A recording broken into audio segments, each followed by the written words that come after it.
It's probably helpful in the writing.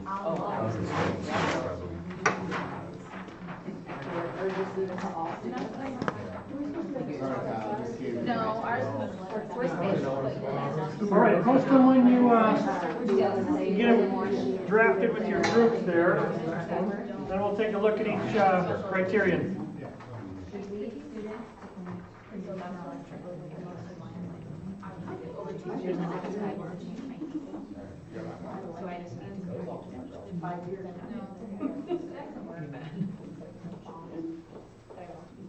Good to go? Yeah. Good. We're good with our modified Thanks for allowing us to. No, that's a good sense. I knew last night at 1:30 what happened. My aunt came in. She goes, I nice A little positive, like affirmation. So my mom was checking like Response would have nailed us.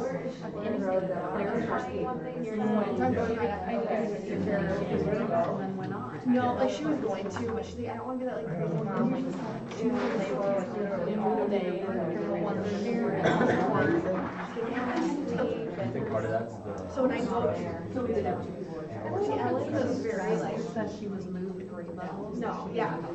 She's like, you're more, you know, like for Going me, down. I feel like you're and stuff, and she's like, oh, that was like, you're so good. Like, she's just always like, she loves her.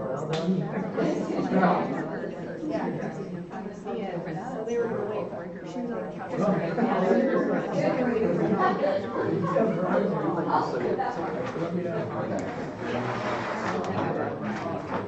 Someplace over here. Can I put this back? That'd be great. Someplace over there is good. Well, they just want to address it. Jump around a little bit. But she's just like, Yeah.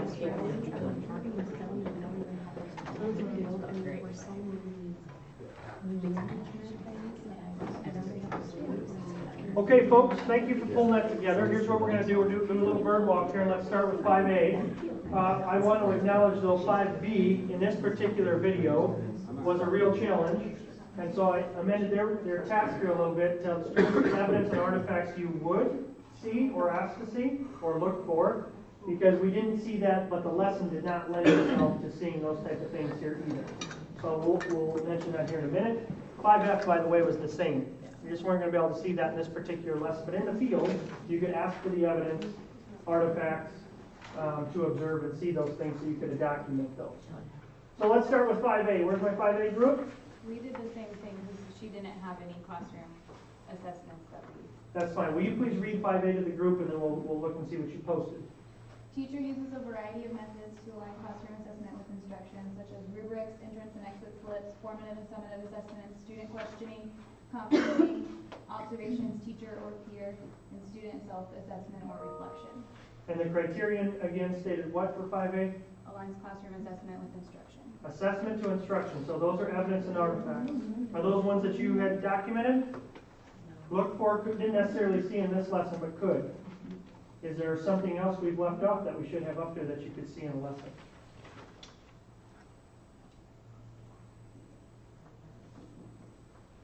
Formative assessments, summative assessments.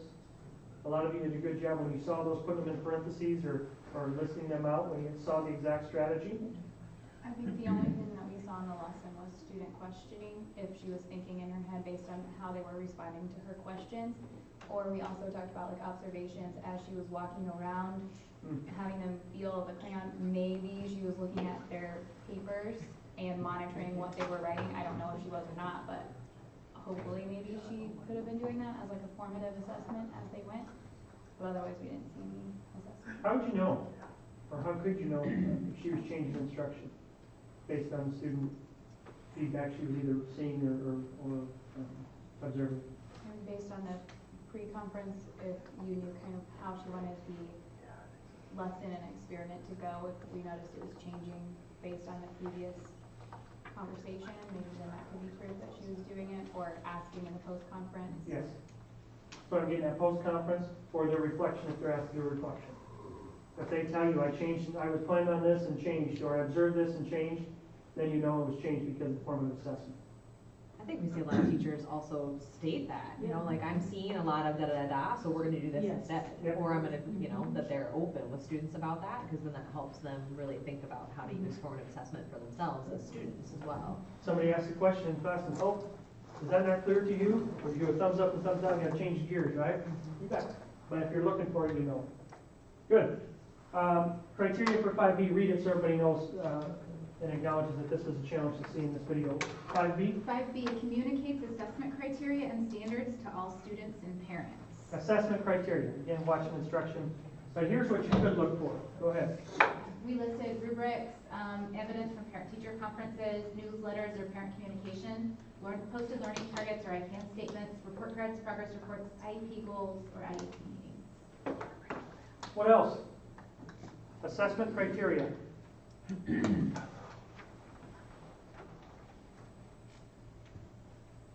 I guess maybe a syllabus being. Okay, syllabus for some high school classes. You wanna write that up there, Martha? Good. You know, it depends on the lesson too. I think last time we had the discussion here about, and I asked for some elementary perspective on this, about when do you communicate the assessment criteria to mom and dad versus maybe when it's, you know, an in-class thing. And if I'm not mistaken, what I heard you say, unless it was the Cedar Rapids cohort, was when you're expecting parent support or help. Maybe is more of a reason to reach out to parents and make sure they're clear on assessment criteria. Was that this one? Or is this a separate one? Was it a different one? Okay. Say it again? But I would have argued that. Okay. I can't remember if we were talking about this standard or something. Let's be real. Maybe that was communication to parents. Yeah. Assessment criteria, students should all, I mean, if their assessment should always be clear. And I guess I was taking a step further, parents, maybe is what we talked about last time, if I'm not mistaken. Anything else we'd add to this? Communicating assessment criteria?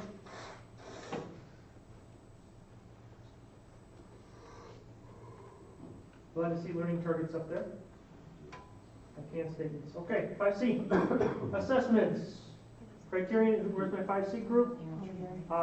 Tell me what the criterion was one more time. Understands and uses the results of multiple assessments to guide planning and instruction. Planning and instruction. Mrs. Jones using questioning to guide students and is completing the advanced organizer. During the observation, no formative assessments or results of questioning were used to form instructional decisions.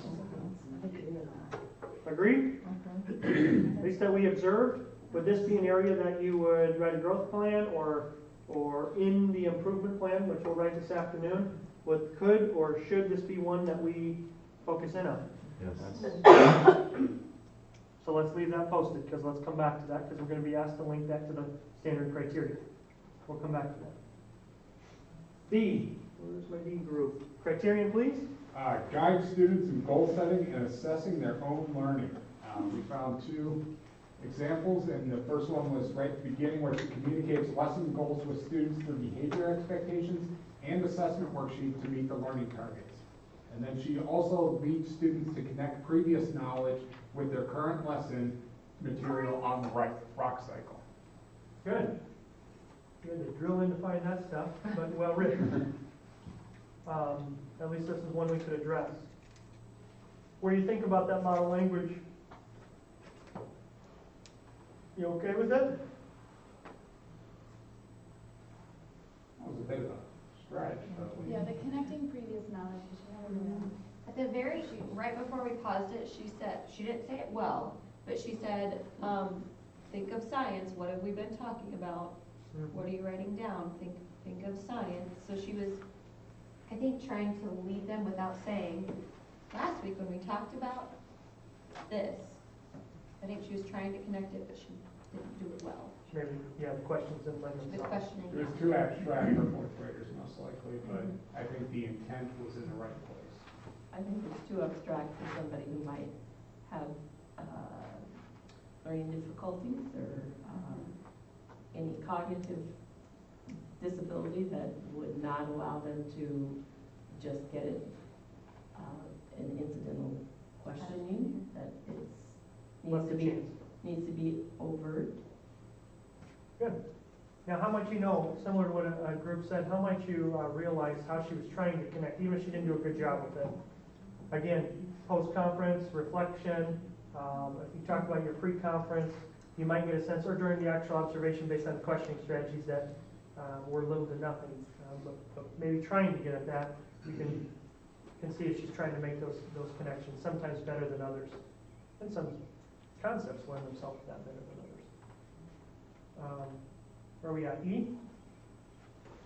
Last one? Go ahead, E group, what's our criteria here?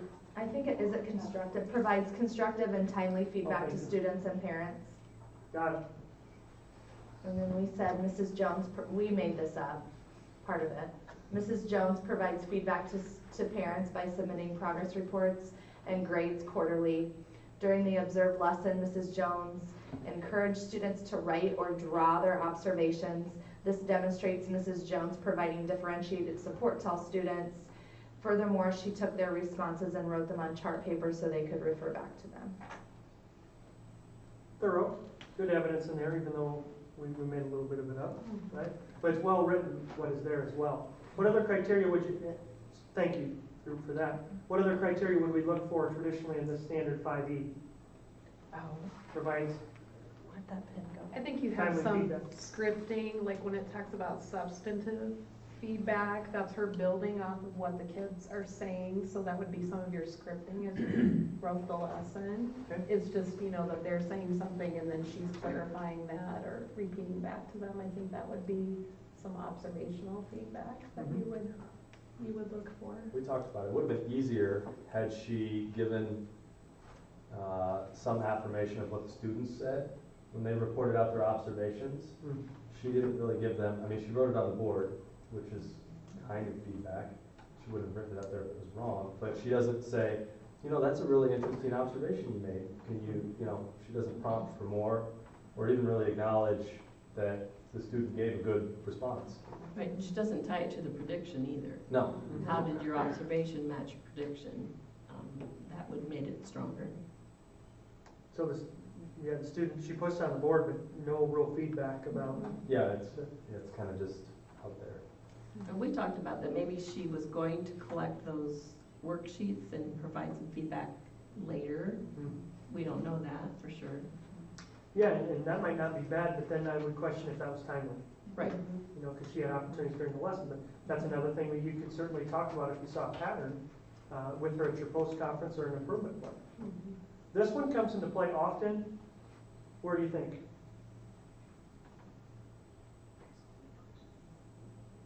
Writing, literacy, high school English classes, sometimes social studies. And you know, often on this one, you don't have to look too far because you get complaints. Well, before we even took the final test, the papers weren't even returned to us. You know, when F has been posted, we were supposed to do rewrites, but I haven't got the feedback from the teacher yet. So to be honest with you, this is one that often you'll drill into because it'll be brought to your attention. At least that's my experience at the secondary level. Maybe a little different at the elementary level. So how then do you, I mean, timely is pretty subjective on, you know, how do you, I mean, to me, that seems like it could go either way.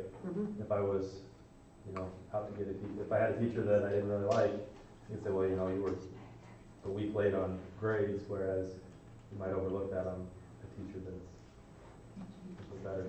Well, you bring up a good point, but I think what's reasonable. You know, if you tell all your staff, you know, I have to have no pass, fail, play done, here's our deadline, and they're all always missing it, then it might be less about the timely feedback than it is about, listen, you can't assign that the last week and expect to get all this done. Either assign it earlier or make it less or 3 pages.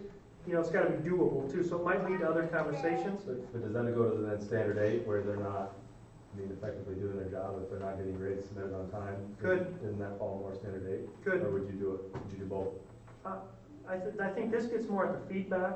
I think the standard 8 would be more of the consistently not meeting deadlines. This to me gets more at the feedback to students about growth, right? This to me gets more at the, well, we were asked to do corrections, but we didn't get the feedback to do the corrections. And then I think there's a reasonable time. And you maybe agree on that, so you're on the same page. Okay, and F, I just want to acknowledge there is an F, hard to observe, so we didn't address that. But there's certainly evidence and artifacts you guys, some of you mentioned that F that's on your sheet there. Helpful? What you guys are starting to do very, very well is objectify what you're looking for and how you write it. And you're starting to get real critical about evidence. If I would ask the first class to look at that video and start citing evidence, we probably would have missed that stuff. But the more you evaluate, the more you observe, the more critical lens you start to look at these things, positively looking for things, and also more critically. And the only thing that's going to continue to do that is confidence and experience. Okay? Now I need to get you moving and shaking, I can tell. So here's where we're going next. We have about 20 minutes, and I realize we're not going to get to everyone's post-conference videos, but we're going to get a start. And so I'm going to ask you to find your post-conference video. And here's how we're going to group. Well, if you have it on your computers, iPads, somebody wants to put them up, you certainly can, but we're going to break up here pretty soon. And what do we want to do for lunch? Are you guys shooting for noon, or you want to go 12:15, or tell me what you want to do, and I'll try to. 12:15. Okay, let's shoot for 12:15. We, depending on the size of our groups here, we might be able to get to most of them, but we can finish up over lunch as well. Okay? Here's how this is going to look. Let's see, how many high school folks do I have again? High school teachers? 4? Do you mean who we did with our post? Nope, high school teachers that teach in the secondary, I don't say secondary, high school. Okay, I'm going to put you guys in the group, so lock and load who you're with. Middle school folks? 1, 2, 3. Can anybody else be a middle school I person teach for fifth me? grade. We have, There you go. I'm at the middle school, I guess. Middle school. Fifth grade. Great. Aaron and Steph, I'm going to put you in that same group. Forget, we moved this Check for year. feedback. And then elementary folks, I'm going to need to break you up in a couple different groups. So elementary folks, raise your hands for me real quick. So Nate, Shannon, Nick, Brandy, why don't you guys be a group? Chelsea, Terry, Michaela, Deb, will you guys be a group? And who hasn't now put in a group yet? All right, AA people, you could be in a group for me? I'm sort of in a weird situation because I'm preschool, but I also have preschool and special ed, so I'd rather go with AEA. I think that's a natural fit for you, Deb. Yeah. Go with the AA folks. That's good. I'm trying to group you because I think you'll be able to look at these through a similar lens and give more specific feedback by grade level. That's why I'm changing those groups up a little bit. So here's how this will look. In your groups here, and you can spread out around the building, around the classroom, this is exactly what I want you to do. And you saw the form that you're going to give back to each person. Okay, so I got enough copies here that everybody will have a form and give that person that's presenting, that was the evaluator in the post-conference video, this form. It is the exact org questions we practiced and wrote last time. Nothing has changed, right? And what's the silver bullet ticket on this? What's the test? The decisional question. Okay? Now take your Iowa Nice off here. This is not graded, so take your Iowa Nice off when you get in these groups and give them honest feedback.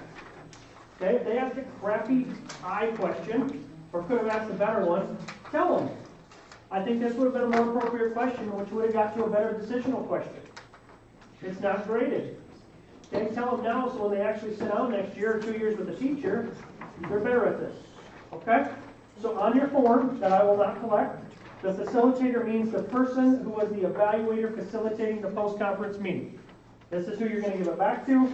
And then right there, the type of conversation. You can list that. You can also list that this was a 9th grade PE lesson, or what's the context, right? What's the grade level? What's the context? And the presenter, facilitator, evaluator, I just want you to give them enough that they know what grade level the teacher taught, again, subject area, maybe how many years they've been in the district, just enough but not too much that they know going in who they're observing, okay, what the discussion's about. So you put that here, right here, and I'm not quite as worried about this plus, check, minus. I'm more worried about your feedback, but if you want to give them a plus, if you think it's an outstanding question, great, that'd be a plus. If you think it's a check, it's basic but could have been a little better, fine, then give them a suggestion. If you think it was really not a great question, you can put a minus there, but then I'm going to ask you to give them some feedback about what would have been a better question. Okay, if you need to pause the video, that's fine, pause it and go on. And by the way, you can, you know, if the facilitator says, well, they gave me a long-winded answer here, let's move on. I'm going to give you full authority to move it on a little bit as well, okay? The point is that you hear those questions, see how natural it comes, give each other feedback. And at the end here, I think the decisional question is critical, we talked about. I want, before the facilitator says another thing, I want the group to say, I think the area that you were trying to improve was this. And that facilitator to say yes or no. And that little conversation right there is going to be the test on if that decisional question was intentional enough to lead to the change that you were hoping to see. And if there's any other things down here in comments, put the comments, give this back to the facilitator. It's their feedback that I hope they digest and learn from. Okay, not graded, so be honest with them. Does that make sense? Now, groups are going to take different amounts of time. I get that. So what I'm going to do at 12:15, since that's what we agreed on at lunch, is I'm going to stop your groups on the last one, wherever it is, without being disrespectful. So finish this one, and then we'll break for lunch. When we come back, we'll finish these up. I don't know exactly how long that'll take. Maybe it'll take, 20 minutes. Maybe it'll take 30 minutes. I don't know, but we'll finish these up. And then we're going to spend the rest of our afternoon on improvement plans. And when I dismiss you, again, your prompt would be, we'll dismiss around 12:15. So let's plan on how about 1:15-ish? Okay, 1:15, depending where you go. And when you come back, or if you stay, would you consider doing the course evaluation? If you don't have to, you can wait till the end, but this would be a good time to try to knock that out as well. Are we good? And I'll get around every group. Nate, I'm going to try to see yours. If somebody else wants me to witness theirs exactly, I'll give you copies here. Let me just, I'm not going to count these out. I'm just going to put these in the middle for you to count them up. Nate, you take these back to your group. One for every person in your group, right? Yes. For yourself. Yes. So you guys take these back there and I'll bring you more. I will leave some extra copies up here if anybody needs them. Do you guys need evaluation forms? Feedback forms? Just one. Any forms? You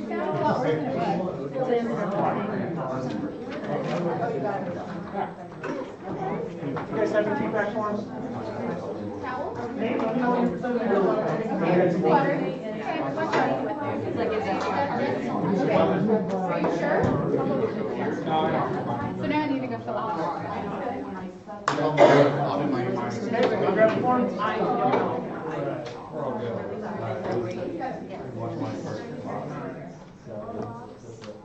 Is there a telephone? Yeah. Are you sure?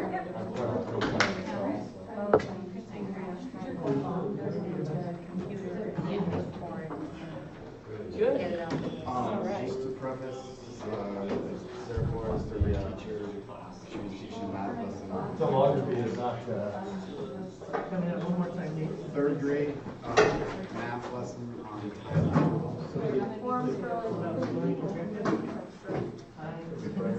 We're starting to left on the line. We'll start with it. I think there's more negative. This is not.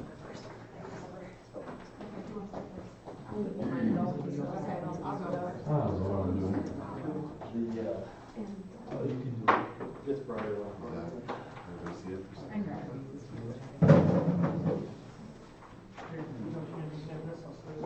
you sure? All right, so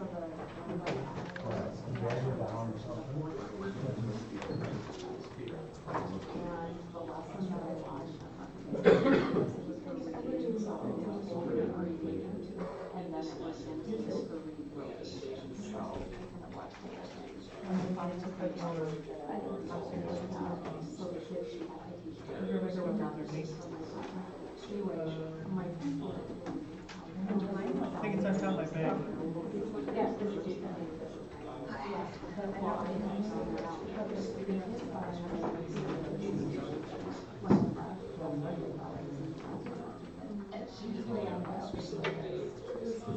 Is it in your bag, Trent? Oh, I thought it's a little round one. Yeah.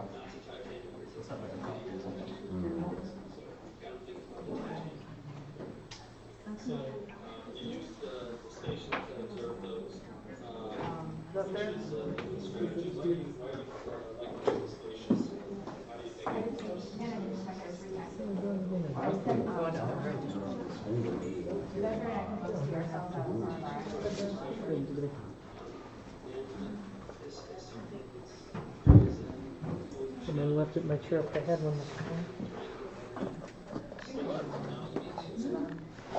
Nope. Bring it on up, David. Is it something you can email me otherwise, or send me? What? Can you share that with me or anything? It's on YouTube. I just put Tell it me, I'll put it, just tell me what it is and I'll put it up here. Okay. Because I'm already locked in here. It's just OC 13 post-observation interview.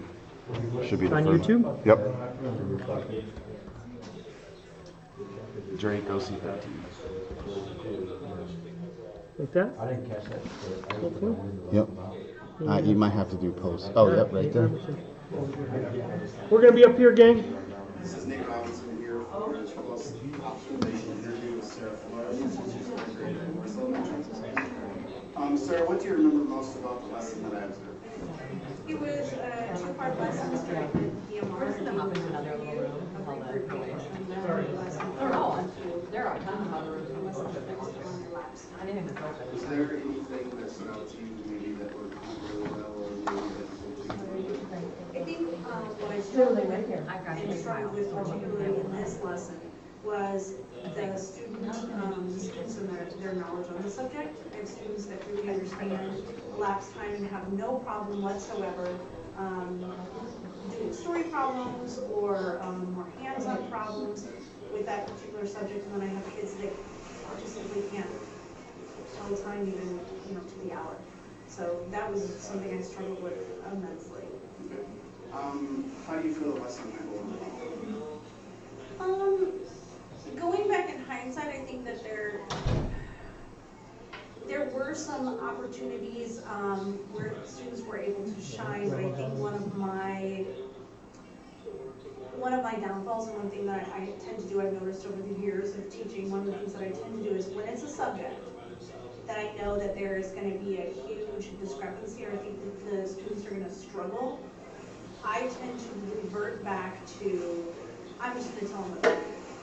I'm just going to tell them what they need to know, and then everybody will be caught up, and then we can do, more hands-on stuff. So I think what maybe, next time or looking back on it, if I could redo it again, I probably would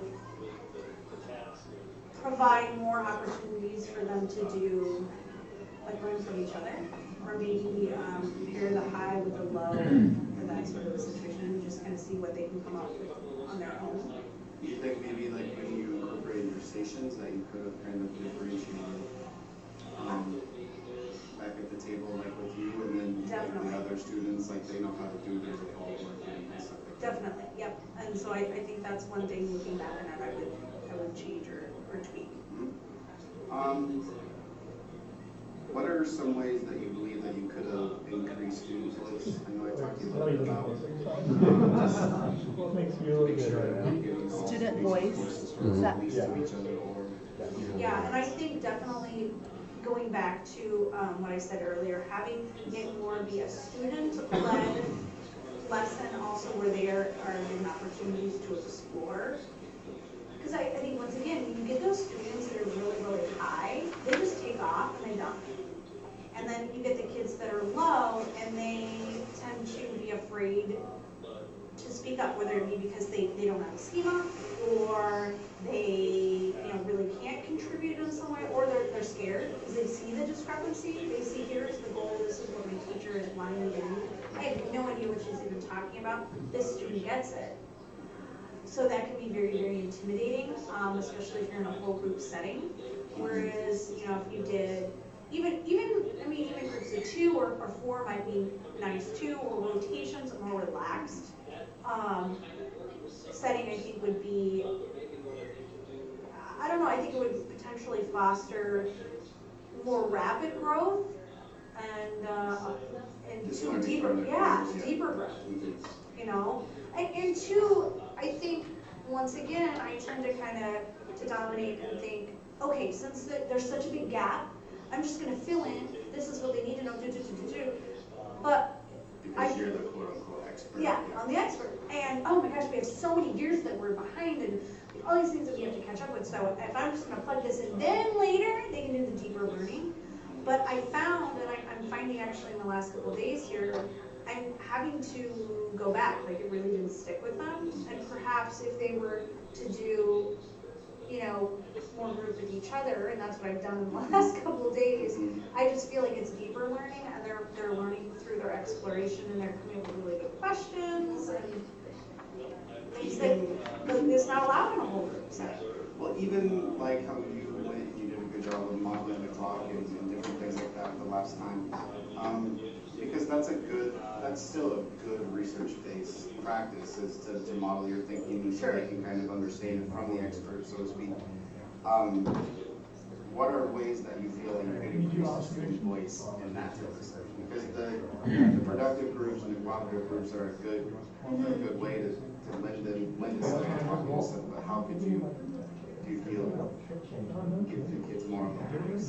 I think if they could also then take what they talked about in a group and share out a whole group later, or even take control. The other thing too is that the way that I was teaching them, yeah, it was great that I used the clocks and this sort of a thing, but I noticed, this is really interesting, I noticed 2 students, I mean, it kind of blew my mind, but once again, you can learn so much from students, but I noticed 2 students later, the second day that we did it, they used to strategy on their own, 2 different groups that I hadn't even thought of it years ago. It wasn't number 1, and it wasn't number 1, and it wasn't the clocks, it wasn't anything like that. They just simply added the minutes, and they knew that when it hit 60, we're going to start doing the words. And they did it in like a traditional adding setting. It was really, really neat, and then I had them later share that out, and that clicked. Oh my gosh.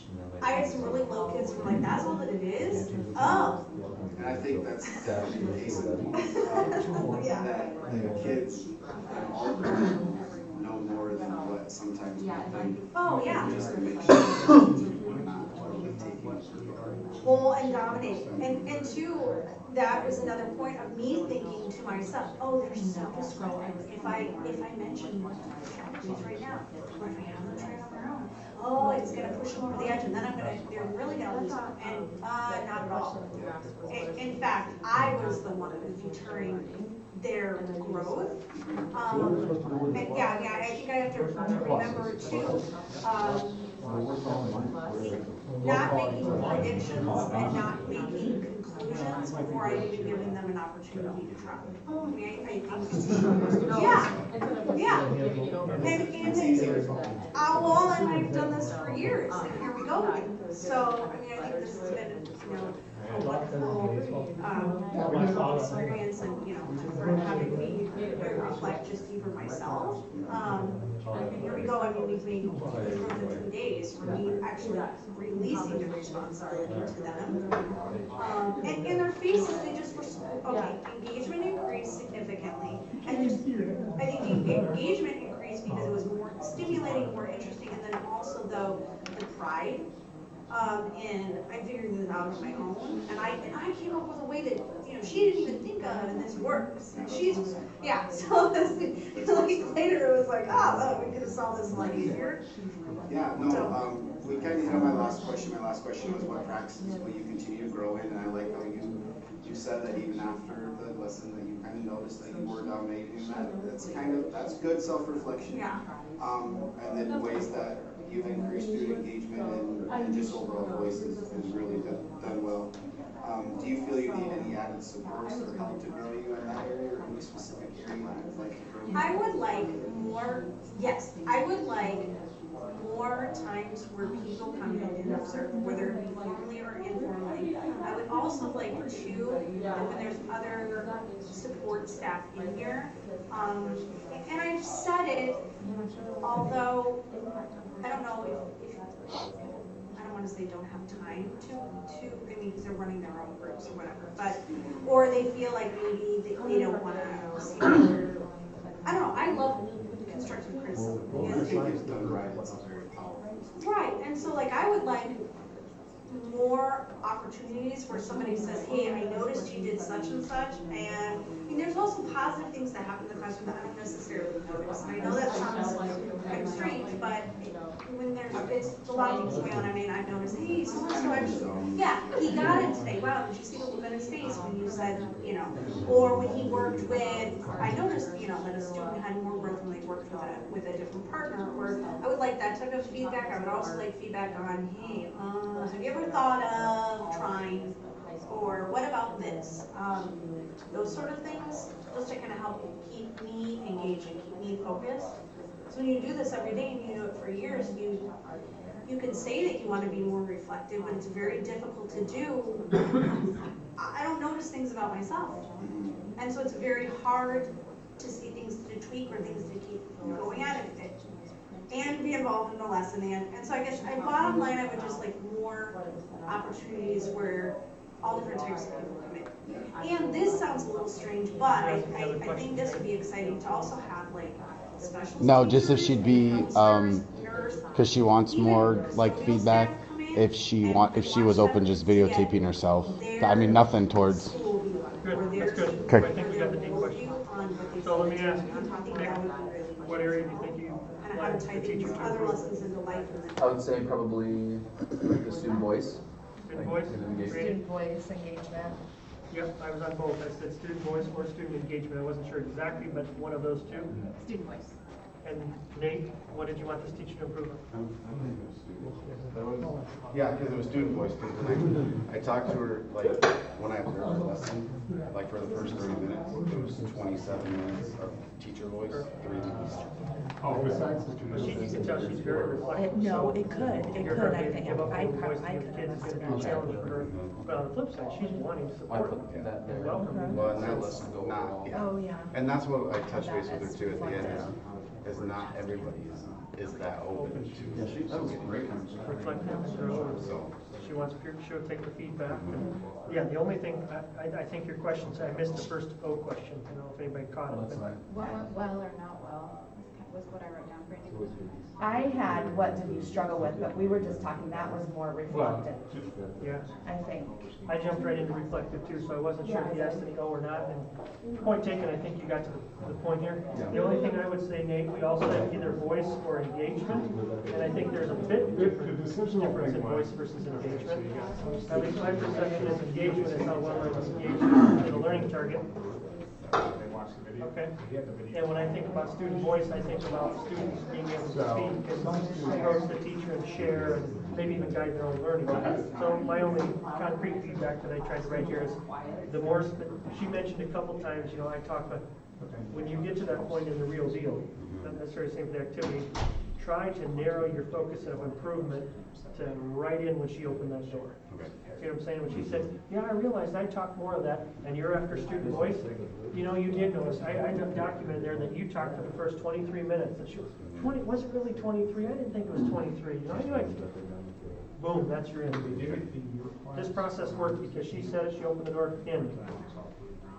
But again, I realized for this one, it's probably your other questions too. Other feedback for me? I had just that your questions truly cause the teacher to deeply reflect on her current practices. So. I also like that you included the what do you need, what supports would you like to get from me, that specific question. I did too. And she wanted support, didn't she? She wanted other people in her classroom. Yeah. Amen. That's when she trusts you to provide her with the feedback to get better. She obviously. Well, and the sad thing is, and I'm not throwing out a push or something, but after we were done videotaping, she was like, thank you for doing this. And like, because her and I talk a lot. In some kids, we have a lot of the same ideas.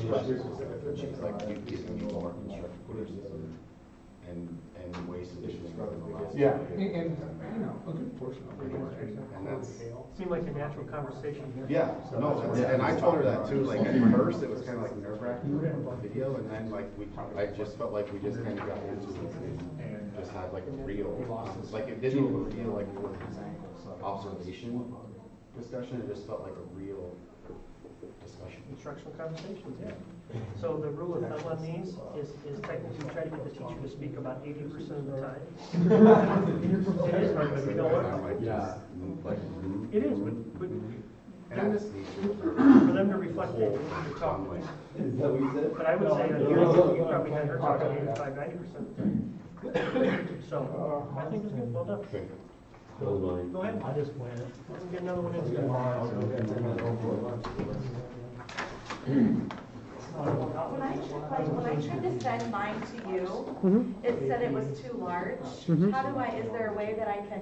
You can put it on Google Docs and share it with me rather than send it with me. Okay. Or you can throw it in as a private one in YouTube. Okay. Share rather than send usually works. Okay. Nate, do you mind if I use this one in class sometime? You can say no. That's fine. Kids. Yeah. And getting these finished days. Oh, sweet. Like it was okay. I understood it's over. We're just not in a very good position ever. It cut off. For some reason, the last question, so that it'll stop and it'll be nice to last again. One of the guys helping the family. Alright, what's our context? We could just take a quick look through these. These were my notes that I took. Sure. Like when I observed. Sure. If you just Somebody go look at another one and give you feedback, yeah. I didn't know we were on video right now, so we're just talking about bullshit.